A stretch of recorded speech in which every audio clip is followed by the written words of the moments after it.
오늘은 이 말씀의 제목이 예배, 고난에도 서 있는 힘이라는 제목으로 말씀을 함께 나누는데요. 이 시간 옆에 계신 성도님들께 이렇게 한번 인사하면 좋겠습니다. 어떤 어려움에도 예배합시다. 다시 한번 인사할 때 예배할 때 힘이 생깁니다. 아멘. 네, 우리는 어려움에도 예배를 드려야 하고, 또 예배를 드리게 될 때, 예배하게 될 때 삶의 어려운 역경들을 이겨내고 돌파해낼 수 있는 힘이 생기는 줄로 믿습니다. 여러분, 요한계시록은 예배의 책이고 선교의 책입니다. PPT 한번 보여주시면요, 이 요한계시록에 제가 간략한 구조를 한 번 더 설명을 더 드리도록 하겠습니다.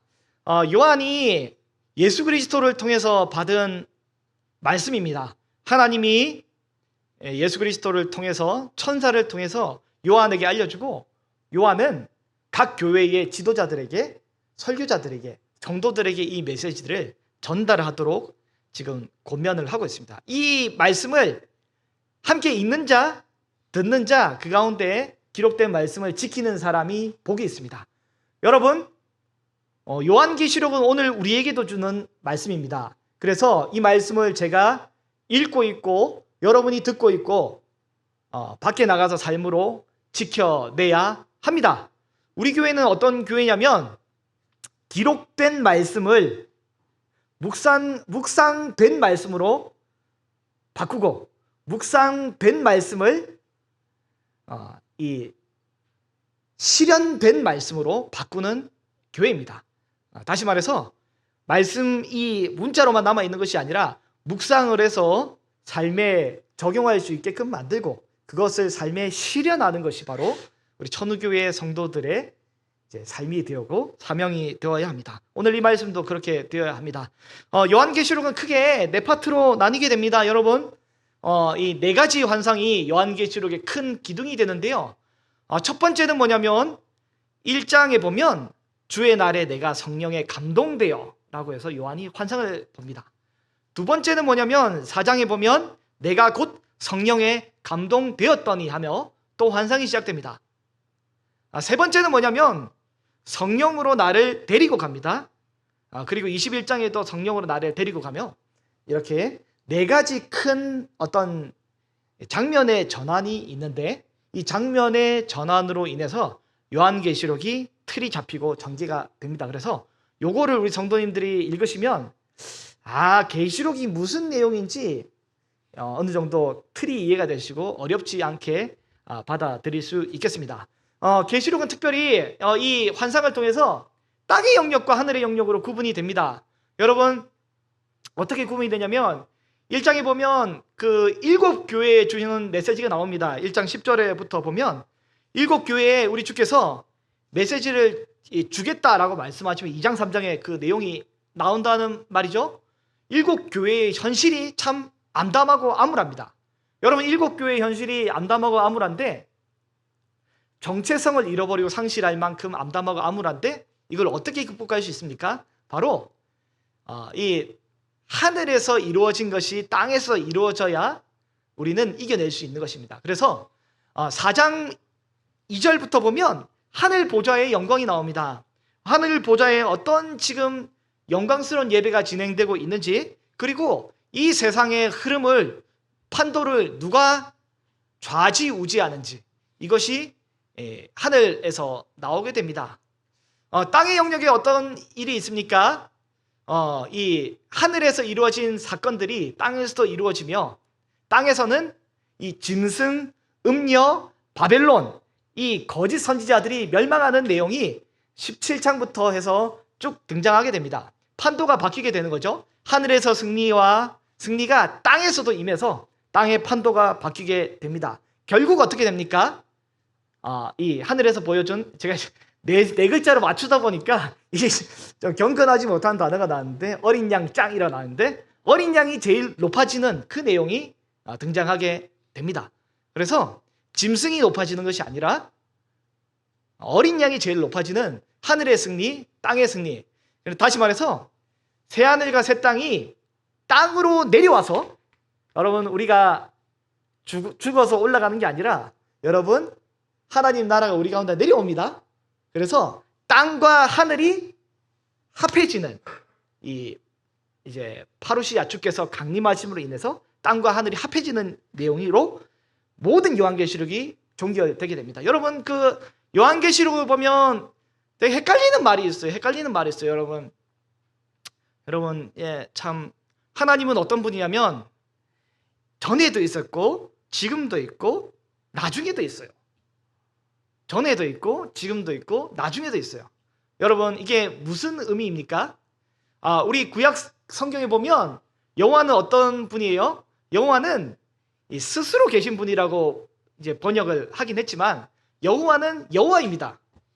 여호와는 여호와였고 여호와이며 여호와일 것이고 여호와였을 것이고 아무튼 수많은 이 시제들을 다 조합해서라고 표현할 수 있는 분이 바로 우리 하나님이신 거죠. 하나님은 우리가 이거다 라고 고정해 놓는 순간에도 하나님은 또 영원히 그 고정되어 있지 않고 변하시는 분이 하나님이십니다. 여러분 우리는 어떤 존재냐면 시간의 제약이 있습니다. 여러분 오늘 10시 반까지 오라고 했는데 여러분 어떻게 10시 반까지 다 오셨나요? 네. 근데 이제 우리가 사실은 마음이 원이라도 육신이 약해서 이제 못 올 때도 있고 좀 늦을 때도 있고 예배도 마찬가지죠. 이렇게 참 아침에 일어나서 하루를 힘차게 시작하려도 뜻대로 안 될 때가 있죠. 우리는 시간의 제약을 받고 육체의 제약을 받는 사람입니다. 여러분 물고기가 지금 어항에 있잖아요. 어항에 있는데 물고기는 지금 공간의 제약이 있습니다. 근데 자기만의 세상에서 이리저리 하고 있지만 자기가 볼 때는 사람이 앞에서만 보였는데 어느 날 보니까 뒤에도 있고 옆에도 있고 위에도 있고 이렇게 사람은 공간의 제약을 안 받고 이렇게 움직이잖아요. 그런 것처럼 우리는 시간의 어떤 물리적인 한계 속에 있지만 하나님은 어떤 분이냐면 여러분 잘 들으셔야 됩니다. 하나님은 우리 시간이란 어항의 바깥에 계신 분입니다. 그래서 하나님은 언제나 현재 가운데 계신데 우리는 이 시간 안에 갇혀 있단 말이죠. 그러니까 우리가 볼 때는 이게 과거고 현재고 미래이지만 하나님은 어때요? 하나님은 그냥 우리 과거, 현재, 미래 이 모든 시간의 바깥에 계신 분이기 때문에 자유롭기 때문에 시간의 제약을 받지 않습니다. 그렇기 때문에 요한계시록의 많은 이 이야기를 우리가 우리의 시간의 순서대로 해석을 한다면 될까요? 안 될까요? 안 됩니다. 하나님은 시간 바깥에 있는 분이기 때문에 시간의 순서대로 해석해서는 안 되는 것을 기억해 주시기 바랍니다. 그래서 이 네 가지 환상에 대해서 이 개요를 한번 짜보면요. 1장에는 그리스도가 어떤 분인지 소개해주고 일곱 교회의 메시지가 나오고요. 두 번째 환상에는 하늘 보좌의 환상이 나옵니다. 그리스도께서 역사의 주관자 되신 환상이 나오고 인을 떼시면서 세 가지 심판, 7가지 인, 7가지 나팔, 7가지 대접 심판이 이렇게 6장에서 16장까지 진행이 됩니다. 세 번째 환상에는 어떻게 돼요? 짐승이 멸망하는 장면이 나옵니다. 용과 짐승의 입 그리고 거짓 선지자 이 어떤 악의 삼위일체가 완벽하게 몰락하게 되고 큰 성 바벨론이 멸망하고 거룩한 성 예루살렘이 이기게 되는 내용이 세 번째 환상이 나옵니다. 네 번째 환상이 뭐가 나와요? 어린 양 짱의 환상. 그래서 보좌에 계신 하나님 그리고 이 어린 양 예수 그리스도 그리고 그를 따르는 이긴 증인들이 등장하게 됩니다. 이기는 자에게 주는 보상이 뭡니까? 생명책, 생명수, 생명나무 이런 보상들이 나오는 장면으로 사실 어떻게 보면 되게 환상을 기반으로 해서 나눠서 보면 어떻게 보면 되게 간단한 구조로 되어 있습니다. 첫 번째 환상이 뭐라고요? 7 교회. 두 번째 환상이 뭐라고요? 7 뭐예요? 하늘 보좌. 세 번째 환상이 뭐예요? 짐승 멸망. 네 번째 환상이 어린 양 짱. 잘 기억해 주시기 바랍니다. 7 교회, 하늘 보좌, 짐승 멸망, 어린 양 이렇게 나뉘게 되는 거죠. 여러분 1세기 상황이 어땠습니까? 2세기 상황, 3세기 상황까지 여러분 7 교회가 보통이 아니었습니다. 이 로마의 10번째 황제이자 이 사실은 이제 강력한 힘을 발휘한 이 도미티아누스 황제가 어떻게 했냐면, 이분은 사실은 이분의 아버지는 칼 쓰는 사람이에요. 무사거든요. 무사라서 바닥부터 기어 올라온 흙수저였습니다. 그리고 이분의 형님은 누구였냐면, 여러분 많이 아시는 분인데 티투스 장군입니다. 티투스 장군. 예루살렘을 함락시키고 멸망시킨 티투스 장군인데, 티투스 장군은 어릴 때부터 가난해서 은수저를 가지고 살았다고 합니다. 그러니까 이제 은수저였습니다.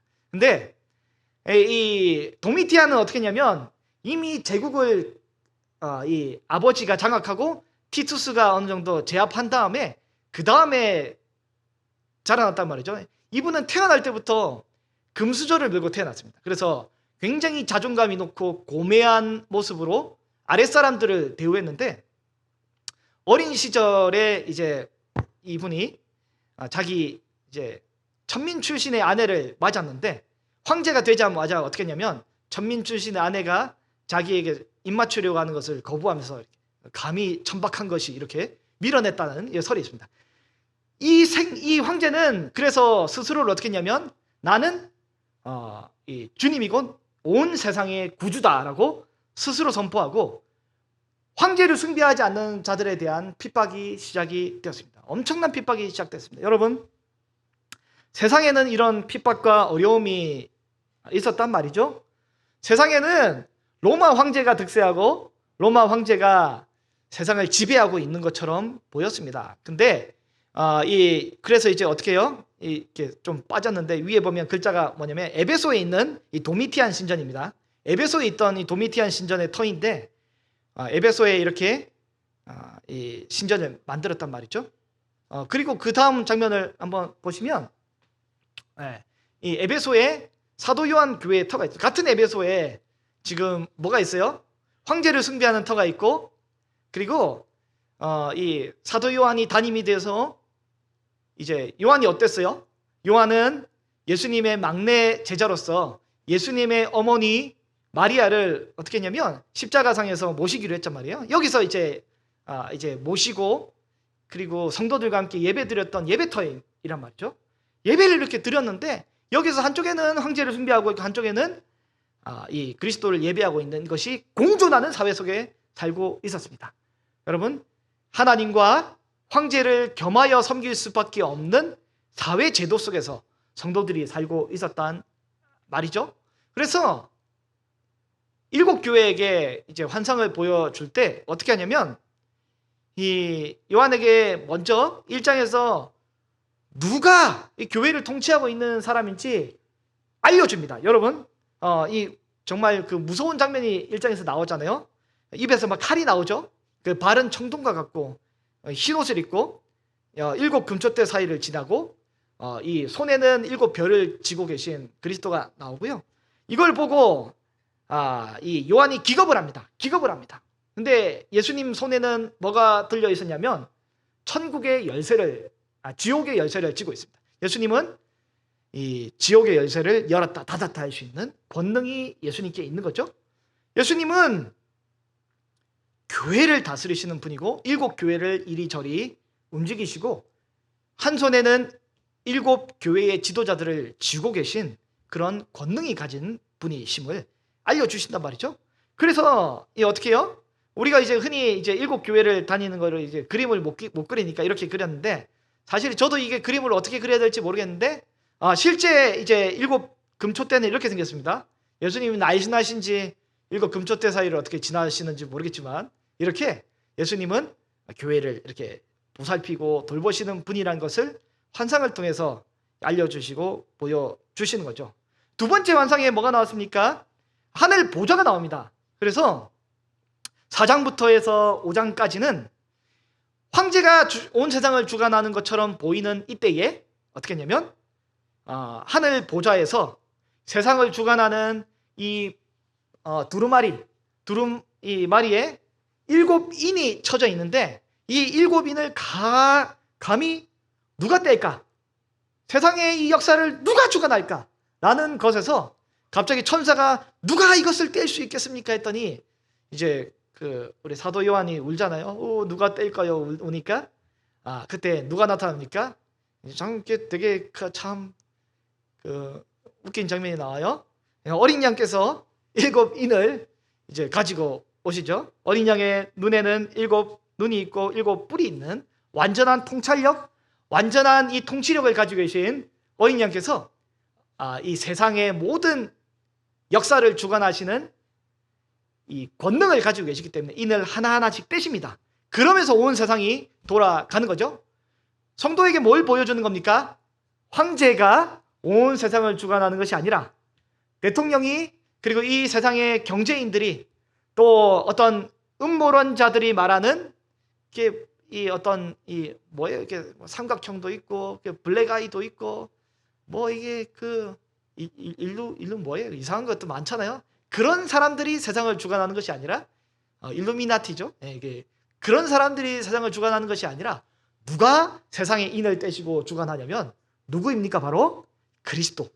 그리스도께서 온 세상을 다스리심을 보여주는 것입니다. 그래서 그리스도께서 7인을 하나하나씩 떼시고 이 모든 세상의 역사가 흘러가고 심판들이 시작이 되게 됩니다. 여러분, 그 심판들의 특징이 뭐냐면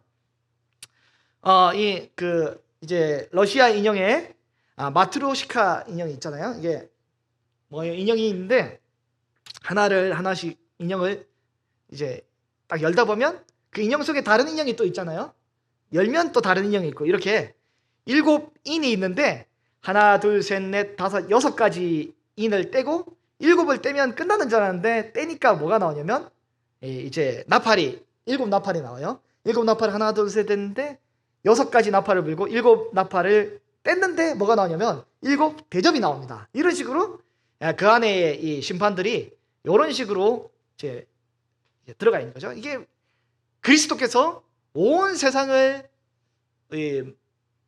주관하시는 역사의 주관자라는 것을 이제 7인, 7나팔, 7대접을 통해서 보여주십니다. 그래서 이 어항에 있는 물고기 입장에서 볼 때는 이게 7가지의 일이 다 끝나고 또 7가지의 일이 다 끝나고 7가지 일이 다 끝난 것처럼 시간 순서대로 혹시 착각하고 보일지 모르겠지만, 그러나 그것이 아니라 7가지의 이 모든 역사들이 어떻게 되냐면 3번의 이 반복을 통해서 명확하고 선명하고 더 확실하게 우리에게 하나님 나라가 어떻게 전개되고 진행되는지 보여주는 것입니다. 여러분, 몇 번 제가 말씀드렸다시피 휴대폰에 지문 인식을 처음 등록할 때나 안면 인식을 처음 등록할 때 어떡합니까? 이렇게 눌러보고 등록하고 얼굴도 이렇게 돌려가지고 몇 번 반복해서 이제 입력을 하지 않습니까? 그런 것처럼 이 온 세상에 흘러가는 역사에 대해서 한 번에 다 설명하기가 우리 인간의 시각과 인간의 글로는 제한이 있기 때문에 여러 번 반복해서 명확하게 설명을 하게 됩니다. 3번째 환상이 뭐냐면 짐승의 멸망에 대한 환상입니다. 여러분, 짐승의 멸망, 이 세상을 지배하고 있는 짐승 네로의 이 히브리어 숫자로 변환하면 네로의 숫자가 777인데 이 세상은 마치 황제가 지배하고 있는 듯한 환상을 보여줍니다. 근데 이 황제는 어떤 존재입니까? 사실은 옛 뱀, 다시 말해서 창세기에 나오는 아담과 하와를 유혹했던 그 뱀이 성장을 해서 뭐가 되냐면 용이 됩니다. 용이 됩니다. 그리고 이 용이 이 짐승인 황제에게 에너지를 부여한단 말이죠. 그래서 황제가 굉장히 힘을 얻습니다. 그와 더불어 황제를 섬기게 되는 이 거짓 선지자들이 이제 또 힘을 얻어서 이 악의 삼위일체가 구성이 되어서 로마 사회 제국이 구성이 되는데, 여러분, 이 제국이 멸망하는 장면을 보여주게 됩니다. 여러분, 이 성경에서 바벨론을 수식할 때는 큰성 바벨론이라고 합니다. 세상의 속성은 뭐냐면 큰 겁니다. 큰 거. 여러분, 더 성공하고 더 돈을 많이 벌고 더 많은 명성을 얻고 더 큰 권력을 얻은 것이 바로 세상의 원리이고, 그 모든 것들이 집대성되면 어떻게 됩니까? 결국에는 한 사람 황제를 향한 숭배, 우상 숭배로 가고 그것을 조합으로 한 경제적 수단으로 압박과 핍박이 시작됩니다. 그래서 어떻게 되냐면 성도들이 굉장한 고난을 받았습니다. 성도들이 굉장한 고난과 어려움을 받았단 말이죠. 그러나 마지막 때가 되면 결국에는 큰 성이 아니라 뭐가 이기게 되냐면 거룩한 성이 이기게 됩니다. 여러분, 거룩한 성이 승리하고 이기게 되는 장면이 이 환상의 세 번째 파트에 나오게 되고요. 이 거룩한 성 예루살렘을 감당하는 이 교회는 뭐냐면 어떻게 이기게 되냐면 두루마리인 하나님 말씀을 먹고 교회가 먹은 다음에 입에서 달지만 배에서 쓴데 이 두 증인의 역할을 힘있게 감당하여서 하나님 나라의 승리를 완성해내게 됩니다. 그래서 어떻게 해요? 이 뱀이 나중에 성장해서 용이 되었다가 용이 이 짐승에게 힘을 주고 황제입니다. 황제. 그리고 이 짐승을 숭배하는 거짓 이 숭배자들, 선지자들이 악의 삼위일체를 구성해서 활동하지만 교회는 어떻게 해요? 지금 당장 현실에 보면 하나님의 보좌 앞에서 지금 이 한 아이를 안고 있는 이 연약한 여인처럼 지금 교회는 이렇게 이 땅에서 금방 이 쓰러지고 넘어져도 아무런 이상이 없을 것처럼 보이는 짐승의 공격을 받고 있는 이 상황에도 우리는 어떻게 이길 수 있냐면 요한계시록의 마지막에 있는 최후 승리의 이 모습을 보면서 이길 수 있는 것입니다. 여러분, 그래서 이 짐승과 이제 짐승에게 힘을 얻은 이 거짓 선지자는 어린 양의 탈을 쓰고 어린 양의 모습처럼 보이지만 실상은 결론이 뭐냐면 우상을 숭배하게 만드는 모습인데 그 안에서 666의 표를 받고 이제 거짓 선지자의 가르침을 따라 우상 숭배하는 자가 될 것인지 아니면 어떻게 해요? 이 죽임을 당한 어린 양을 따르며 오직 어린 양 예수 그리스도께만 예배하며 믿음으로 두 증인의 역할을 감당할지 요한계시록에게는 선택을 해야 하는 것입니다. 여러분은 지금 짐승을 섬기고 있습니까? 아니면 어린 양을 섬기고 계십니까? 여러분, 이 두 가지를 결정을 해야 됩니다. 그래서 맨 마지막 장면에 보면 어린 양 짱의 환상, 어린 양을 예배하고 섬기는 자는 어떤 보상, 어린 양을 증거한 이 이기는 자에게는 어떤 보상이 오는지가 등장하게 되는데요.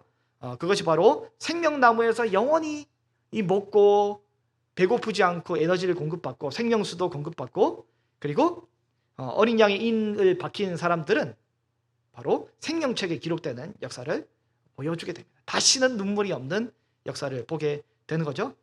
여러분, 1세기 당시에는 지금 로마 황제가 지배하고 있는 사회였습니다. 여러분, 오늘날에는 여러분을 지배하고 있는 것이 무엇입니까? 오늘날에는 로마 황제뿐만 아니라 여러분 다음 사회는 어떻게 돼요? 다니엘이 본 황산처럼 머리는 금이었고 그리고 가슴과 팔은 은이었고 그 밑에는 동이었고 그 밑에는 철이었다가 철이 바로 어느 사회였나요? 로마 사회인데 그 밑에는 여러 가지로 조합된 이 잡다한 흙의 사회이지 않습니까? 여러분, 오늘날에는 우리를 유혹하고 넘어뜨리는 우상이 너무 많습니다. 우리를 유혹하고 넘어뜨리는 우상이 너무 많습니다. 여러분, 오늘 제가 이 말씀을 준비하면서 고민이 많았거든요. 여러분, 오늘날 우상과 그리고 어떤 세속과 영적인 전투를 벌이고 있는 성도라면 사실은 오늘 이 말씀이 위로가 될 것이지만 전혀 우상과 전투 없이 어떤 짐승과 싸움 없이 그냥 세상에 묻어가고 그냥 지낸다면 사실 오늘 말씀은 여러분 전혀 어떤 위로가 되지 않을 것입니다. 어린 양을 섬기기 때문에 어린 양만 예배하기 때문에 우리의 삶에 어려움과 고난이 있다면 사실 이 말씀은 굉장한 위로가 될 것이지만 그렇지 않는다면 이게 어떻게 우리에게 위로가 될까라는 고민을 하게 되었습니다. 이렇게 간략한 구조를 봤는데요. 오늘 본문 1절에 보면 어떻게 됐냐면 이 1절 말씀을 오늘 같이 한번 우리 7장 1절을 같이 한번 성경책을 보고 한번 읽어볼까요? 성경책입니다. 시작. 2일 후에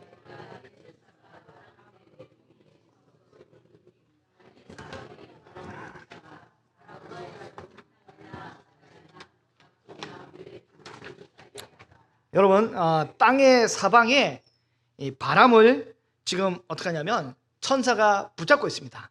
이 바람은 뭐냐면 이 재앙을 의미합니다. 심판의 재앙이 6번째 인이 떼어져서 이제 이 땅에 심판이 임하게 될 것인데 지금 누가 맡고 있냐면 천사들이 맡고 있습니다. 천사들이 바람을 붙잡고 있습니다.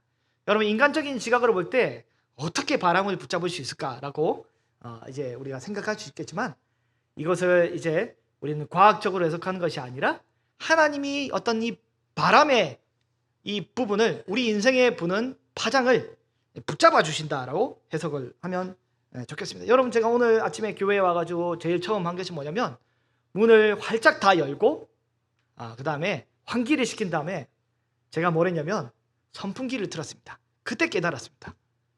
나도 바람을 일으킬 수 있구나. 바람을 불게 할 수 있구나.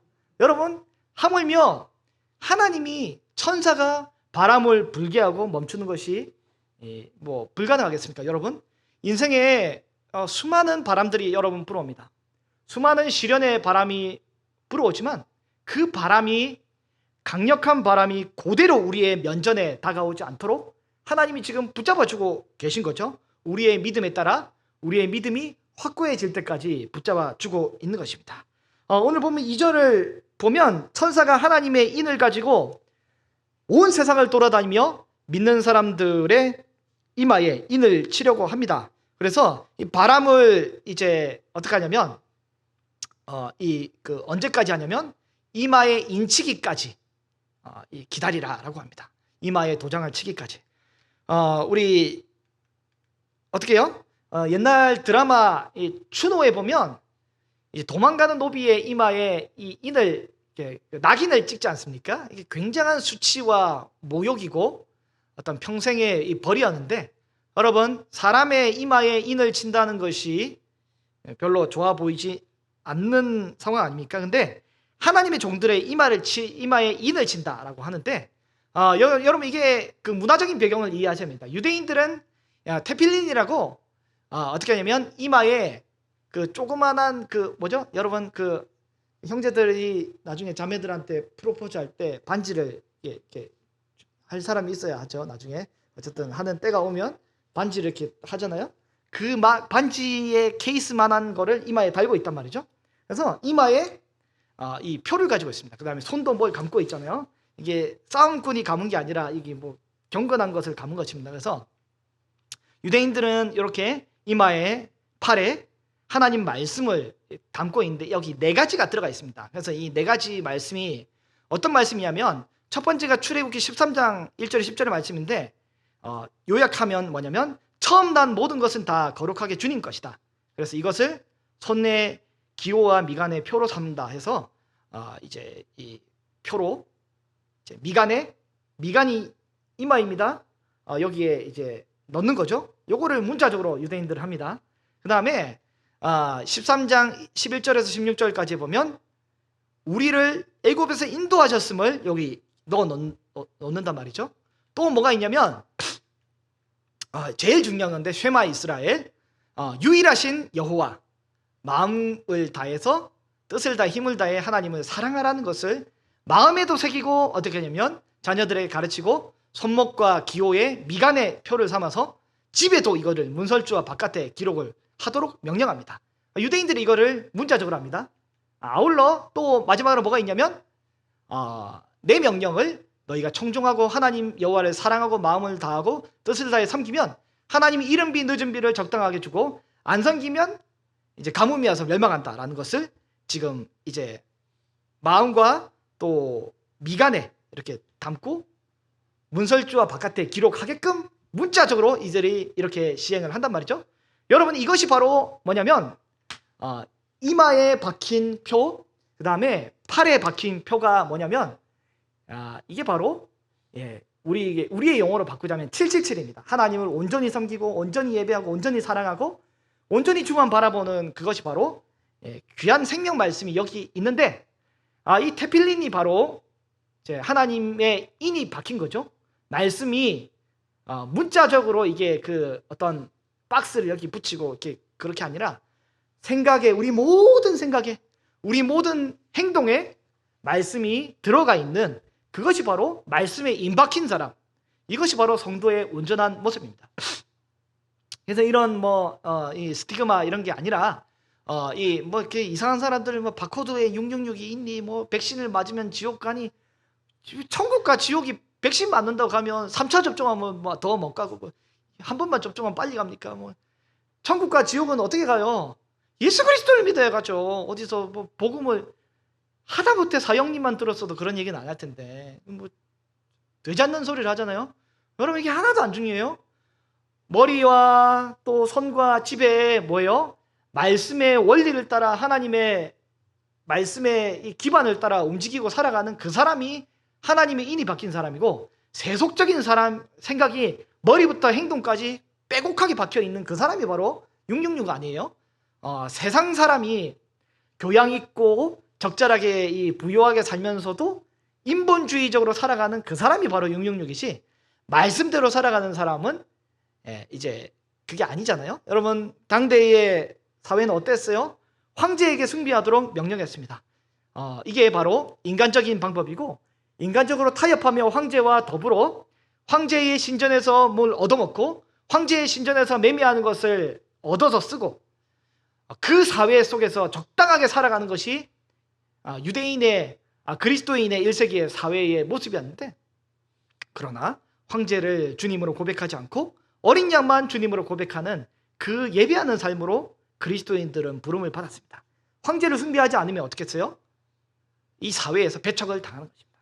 여러분, 성도로서 지금 제가 질문을 드리고 싶은 게, 어떤 어려움을 겪고 있습니까? 여러분, 성도로서 겪는 어려움, 성도이기 때문에 피해보고 성도이기 때문에 손해보고 있고, 내가 교회를 섬기는 사람이기 때문에 내가 손해보고 어려움을 겪는 일이 이 사회에서 만약에 없다면, 여러분, 우리는 세상에 사실은 적절하게 어울려 그렇게 살고 있는 것입니다.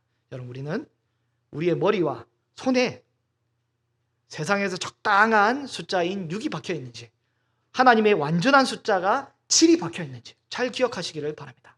4절에 보면 인침받은 사람들의 숫자가 몇 명이에요? 14만 4천 명의 사람이 나오게 됩니다. 14만 4천의 숫자가 믿음의 신실한 인이 박혀 있다라고 되어 있습니다. 여러분, 14만 4천이 뭡니까? 여기서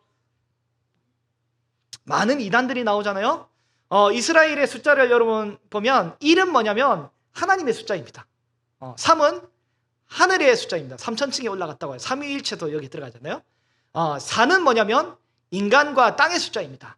그리고 이 7과 10은 완전수인데, 그래서 우리가 어떻게 해요? 40일간 금식하고 인간이 완전하게 할 수 있는 데까지 금식한 거예요. 40년간 뺑뺑이 돌고 40년간 포로 생활했다가 이런 어려움들이 있잖아요. 이게 바로 이제 인간의 완전수인데, 땅의 완전수, 정말 이 40년간 고생한 숫자 아니에요? 모세도 40년간, 예수님도 40년간. 여러분, 근데 7이 완전수인데, 7이 하나님의 완전수인데, 7에서 약간 모자란 게 뭐냐면 인간적인 완전함, 인간적으로 볼 때 최선을 다했지만 그것은 이 불완전함을 상징하는 6입니다. 6. 여러분, 세상에서 우리가 아무리 성공하고 잘하더라도 하나님 보시기에는 6밖에 안 됩니다. 그러나 세상에서 아무리 연약하고 부족한 사람일지라도 그리스도 예수 앞에 있으면 그 사람은 7이라는 숫자를 하나님 앞에 우리가 얻게 되는 것입니다. 공동체의 숫자가 뭐냐면 12입니다. 12지파, 12제자. 그리고 이제 히브리 숫자 중에 제일 큰 수가 뭐냐면 알레프를 1이라고 하기도 하고 알레프를 1000이라고도 표현하는데, 그들이 생각하는 제일 큰 숫자 단위가 바로 1000인데요. 다시 말해서 14만 4천은 어떤 숫자이냐면 12지파 12제자 곱하기 제일 큰 숫자인 1000. 다시 말해서 이게 완전한 제일 큰 숫자, 완전수 곱하기 완전수 곱하기 완전수, 이 모든 것들이 바로 그들이 표현할 수 있는 제일 높은 완전한 숫자가 바로 이제 14만 4천이 되는 거죠. 여러분 뭐죠, 이 엔드게임, 뭐죠 이게, 어벤져스 엔드게임에 보면 이 토니 스타크가 이제 자기 극 중에서 딸한테 마지막 잠재우면서 잘자 꼬맹아 하고 할 때 딸이 뭐냐면 이렇게 고백합니다. 아빠 내가 3천만큼 사랑해. 3천만큼. 어떻게 받아들여요? 우주만큼 사랑한다는 의미로 받아들이지 않습니까? 아이가 생각할 때 제일 큰 숫자가 3천이잖아요. 네. 3천만큼 사랑해 이렇게 할 때 이게 감동이 되었잖아요. 그래서 이게 되게 이분이 흐뭇하게 받아들였는데, 우리 미나는 지금 22까지 셀 수 있는데 어쨌든 얘는 3천까지 세네요. 3천만큼 사랑해 이렇게 표현한단 말이죠. 그래서 제일 큰 숫자가 바로 14만 4천 이 숫자로 표현한 겁니다. 그래서 이 각 지파마다 정확하게 유다 지파에서 이게 큰 지파인데 그 큰 지파에서 딱 이제 11만 9,999명이고 너는 탈락, 이제 그 다음 한 명만 딱 선착순 끝, 이게 아니라 각 지파에서 이렇게 상징적인 숫자가 뭐냐면 역사상 모든 민족과 모든 족속과 방언, 갈라디아서에서 말하는 하나님의 이스라엘 지파에서 베드로가 말하는 흩어져 있는 이 12지파, 이 믿는 그리스도인들의 모든 성도들이 이 조합입니다. 그래서 이게 선착순은 아니에요. 우리 신천지가 좀 작을 때는 어떻게 했어요? 이 신천지 이 사악한 사람들이 14만 4천 명 채워야 된다 해가지고 하다가 14만 4천 명이 넘어버리니까 뭐냐면 선착순이 아니라 신앙의 이 뛰어난 헌신의 숫자, 헌금의 숫자, 봉사의 숫자 해서 1등부터 14만 4천 명까지 끊겠다 이렇게 또 돌변했잖아요. 신천지가. 사악한 놈들입니다. 많은 이단들이 이렇게 하는데 여러분 그게 아니죠. 여러분 이제 갈라디아서 3장 11절에 이렇게 되어 있습니다. 우리가 순서를 끊을 수 없어요. 갈라디아서 3장 11절 말씀 같이 한번 읽어보겠습니다. 시작.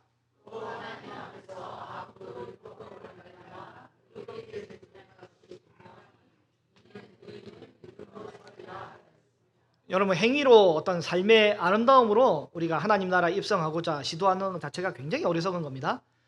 제가 여기서 제일 좋아하는 이제 이 어절이 있어요.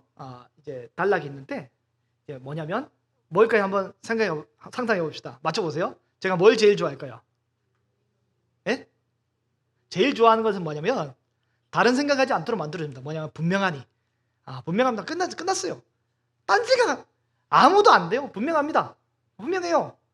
뭐 사람의 이 노력과 신앙의 고미함으로 1등부터 14만 4천까지 들으려고 하는 잘못된 거죠.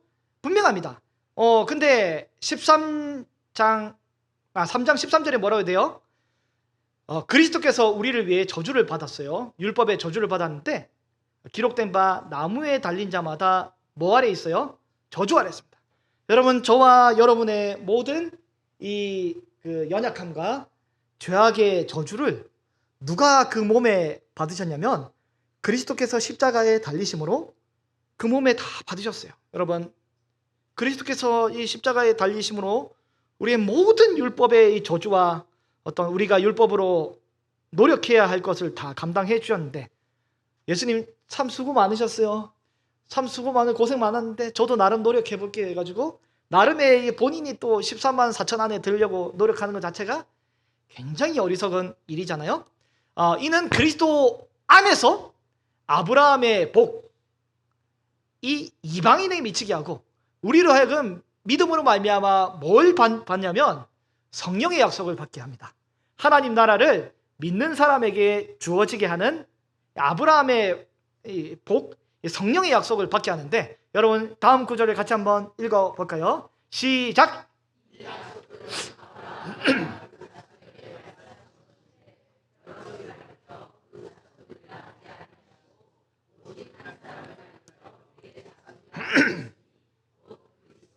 여러분 하나님의 약속 가운데 아브라함의 자손은 여럿이 있습니까? 아니면 몇 명 있습니까? 오직 한 사람, 이삭이 태어났는데 이삭을 통해서 이제 자녀를 줄 알았더니 하나님이 이삭을 모리아 산에서 바치라고 했잖아요. 하나님 대신 보여주신 게 뭐예요? 하나님의 어린 양을 이렇게 보여주셨는데 오직 한 사람을 가리켜 내 자손이라 말했던 그 사람이 바로 누구예요? 누구? 바로 그리스도입니다. 여러분 1등부터 14만 4천 등까지 천국에 들어가는 것이 아닙니다. 1등부터 14만 4천 등까지 천국에 들어가는 것이 아니라 하나님 나라에 들어갈 수 있는 등수는 딱 한 명밖에 없어요. 한 명. 바로 누구냐면 그리스도 예수 외에는 그 누구도 세상의 그 어떤 노력으로도 하나님 나라에 들어갈 수 있는 자격을 얻지 못합니다. 여러분 그리스도 외에 다른 방법으로 하나님 나라에 들어갈 수 있을 자격을 감히 얻으려고 하지 마세요. 그리스도 예수 외에 이 다른 어떤 방법 666 어떤 인간의 어떤 노력과 완전한 그 수고를 통해서 얻으려고 하면 되지 않고 오직 하나님 나라를 들어가는 방법은 1등밖에 못 들어갑니다. 누가 들어가냐면 그리스도 예수와 함께 더불어 십자가에 죽고 그리스도와 예수와 더불어 연합하여 새로운 생명을 가진 한 생명체만 하나님 나라에 들어가는 거죠. 누구예요? 머리를 그리스도로 하고 몸을 교회로 하는 한 지체만 하나님 나라의 백성이 되는 것입니다. 여러분은 다른 것에 붙어 있으면 안 되고 오직 그리스도께 붙어 있는 그런 성도들 되기를 바랍니다. 오직 예수 그리스도 그 한 분만 하나님 나라의 유일한 백성이 되고 유일한 입성 자격이 되는 것입니다. 근데 오늘 본문에 보니까 14만 4천 명에 대해서 9절 말씀에 이렇게 되어 있어요. 이 후에 내가 보니 강나라 족속 백성 방언에서 뭐라고 되어 있어요? 아무도 셀 수 없는 큰 무리가 나오게 됩니다. 아무도 셀 수 없는 큰 무리. 14만 4천의 의미는 뭐냐면 아무도 셀 수 없을 만한 큰 무리. 이 무리들이 있는 거죠. 바로 특징이 뭡니까? 노력해서 고생해서 어떤 선착순 헌신을 잘해서 정말 신앙의 어떤 이 많은 것들을 아름다운 것을 한 게 아니라 오늘 본문 14절을 보면 어떻게 되냐면 큰 환란에 있는 자들인데 이들은 어린 양의 피에 그 옷을 씻어서 희게 한 사람들이 바로 하나님 나라에 입성하는 자격을 얻게 됩니다. 여러분 우리의 삶에 있어서 많은 때가 묻게 되지만 우리는 예배를 통해 어떻게 해요? 어린 양의 피로 우리의 영혼을 깨끗하게 씻으시는 저와 여러분이 되시기를 바랍니다. 우리의 모든 것들을 어린 양의 피로써 깨끗하게 씻는 자가 바로 성도입니다. 이들은 바로 평탄한 길을 걸은 자가 아니라 환난을 당한 자입니다. 환난과 여러 역경과 어려움 가운데 그 안에서 믿음이 흐트러지거나 없어지지 않도록 주께서 인을 쳐 주신 거죠. 그래서 내 노력으로 구원을 얻은 것이 아니라 구원하심은 우리 하나님께 어린 양에게 있도다라고 고백을 하는 것입니다. 성령께서 우리 안에 들어오셔서 어떻게 해요? 약속의 성령으로 우리가 인치심을 받아 14절에 우리가 기업의 보증을 얻었습니다. 이것은 바로 하나님을 찬송하게 하려 함입니다. 여러분 성도는 고난 중에서 어려움의 역경을 통과하며 나를 이기게 해주신 이 하나님을 예배함으로 인해서 고난과 역경과 어려움에서 쓰러지지 않고 계속 서 있을 수 있는 힘을 얻게 됩니다. 우리가 얻은 이 인침은 하나님의 소유가 되었고 이제 하나님의 소유가 되었기 때문에 여러 이 많은 재앙과 어지러운 세상 가운데 하나님이 우리를 보호하시고 그 보호는 이 어떤 보증 기간이 1년, 2년, 3년이 아니라 영원한 보증으로 하나님 나라에서 우리를 맞아들이는 그 시간까지 영원한 우리 성도의 안전을 보존해 주고 계십니다. 그래서 우리는 어떻게 해요? 여러분 제발 우리의 삶에 있어서 우리의 머리, 우리의 손, 우리의 행동 가운데 어떻게 하냐면 하나님 말씀을 기반으로 해서 살아갈 수 있는 은혜가 있기를 바랍니다. 우리 어린이 찬양 중에 제가 굉장히 은혜 받고 좋아하는 찬양이 있어요. 눈 성경 보고요 코 숨을 쉬고요. 입 찬송 부르고 귀 말씀 들어요. 머리 예수님 생각. 가슴 예수님 사랑. 손 봉사하고요. 발 어디요? 교회 가지요. 아멘. 이 성도의 삶을 태플린을 삶으로 잘 실천한 이런 노래이지 않습니까? 여러분, 이게 단순한 노래이지만 잘 기억하시기 바랍니다. 우리의 눈과 코와 귀와 입이 하나님을 위해 있어야 합니다. 우리의 손과 발도 하나님을 위해 있어야 합니다. 그러나 14만 4천 명, 이 사람은 하나님을 예배하는 사람이지만 그러지 않는 사람들이 굉장히 많이 있습니다. 여러분, 마지막으로 우리는 세상의 눈에 보이고 명확하고 확실한 이 짐승을 예배할 것인지, 아니면 어린 양 예수 그리스도, 연약해 보이고 그리고 죽임을 당했던 것처럼 보이는, 죽임을 당하셨던 그 어린 양을 예배할 것이, 여러분, 저와 여러분이 결정하시기를 바랍니다. 날마다 어린 양 예수 그리스도를 예배하는 저와 여러분이 되기를 바랍니다.